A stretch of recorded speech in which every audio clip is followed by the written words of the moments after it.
आणि हजारो एकर जमिनीवरचं नुकसान ह्या पुराच्या पाण्यामुळे झालंय कालच्या। ह्या मोसंबीचं 30 ते 35 लाख रुपये नुकसान पूर्ण झाले। छत्रपती संभाजीनगर जिल्ह्यातील पैठण, जालना जिल्ह्यातील अंबड, घनसावंगी हे मोसंबीचं आगार मानलं जातं। आता तेच मोसंबीचं आगार उद्ध्वस्त होताना दिसतंय, कारण या परिसरात सगळ्या शेतामध्ये गेल्या आठवडाभरापासून पाणीच पाणी आहे आणि मोसंबीची झाडं ही जणू तलावात आहेत असं चित्र दिसतं आहे। 1-2 एकर नाही तर हजारो एकरावरच्या मोसंबीची ही स्थिती झाली आहे आणि त्यामुळं मोसंबी या गळून पडू लागल्यात आणि झाडं मुळासकट आडवी होऊ लागलीत, कारण त्या सगळ्या मुळा कुजतायत आणि त्यामुळं मोठ्या कष्टानं गेले 8-8, 10-10 वर्ष या मोसंबीच्या बागा वाढवून काहीतरी पदरात पडेल या आशेपोटी जगणारा शेतकरी तो मात्र आता सध्या आर्थिक अडचणीत सापडलेला आहे।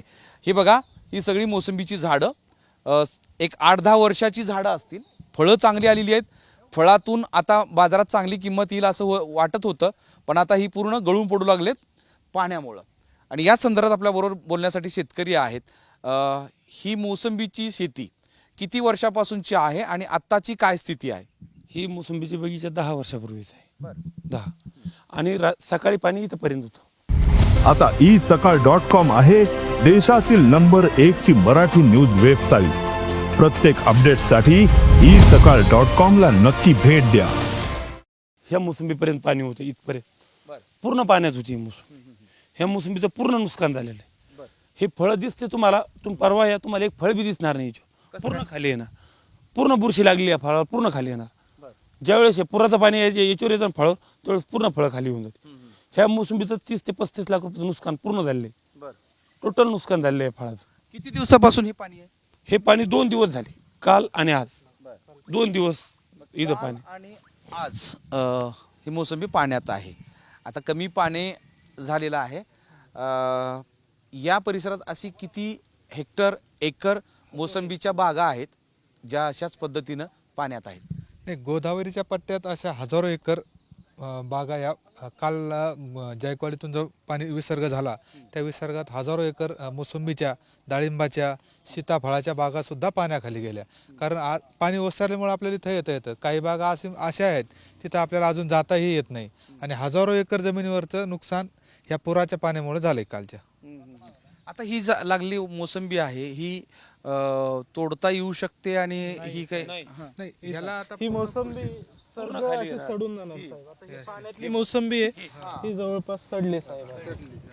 हे सगळे असे होऊन जाणार, मोसंबी अशी पूर्ण सडून जाणार। चांगलं पाण्यामुळे आता पूर्ण रात्रीतून पूर्ण नुकसान झालं, त्याच्या देठावरती पूर्ण हे आल्यामुळे तो हे झालं, देठ खराब होऊन गेलं त्याचं। हे बघा, मोसंबी अशी झालेली आहे, अशी नासलेली आहे आणि त्यामुळं हे झाड सुद्धा मुळासकट खाली पडेल, कारण त्या सगळ्या मुळा कुजलेल्या आहेत आणि जी ही फळं आहेत ती अशीच काही दिवसामध्ये गळून पडतील आणि त्याचा दुर्गंध उठेल अशी स्थिती या सगळ्या मोसंबीच्या बागांची आहे।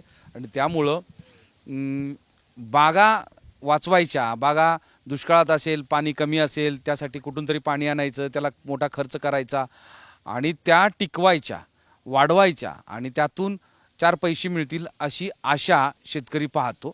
पण आता त्या सगळ्या आशेवर, त्या सगळ्या स्वप्नांवर या अतिवृष्टीनं पाणी फिरलेलं आहे आणि विशेष म्हणजे छत्रपती संभाजीनगर, जालना या 2 जिल्ह्यातील गोदावरी पट्ट्यामध्ये ज्या ज्या मोसंबीच्या बागा आहेत त्या मोसंबीच्या बागा शेतकऱ्यांच्या हातून पूर्णतः गेलेल्या आहेत आणि त्या सगळ्या शेतकऱ्यांना आता सरकारच्या मदतीची अपेक्षा आहे।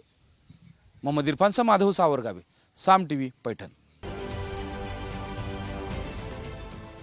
देश विदेशातील प्रत्येक घडामोडींचे लाईव्ह अपडेट मिळवण्यासाठी आता साम टीव्हीच्या सर्व सोशल मीडिया प्लॅटफॉर्मला लाईक, फॉलो आणि सबस्क्राईब करा। तसंच सर्व नोटिफिकेशनसाठी बेल आयकॉन प्रेस करायला विसरू नका।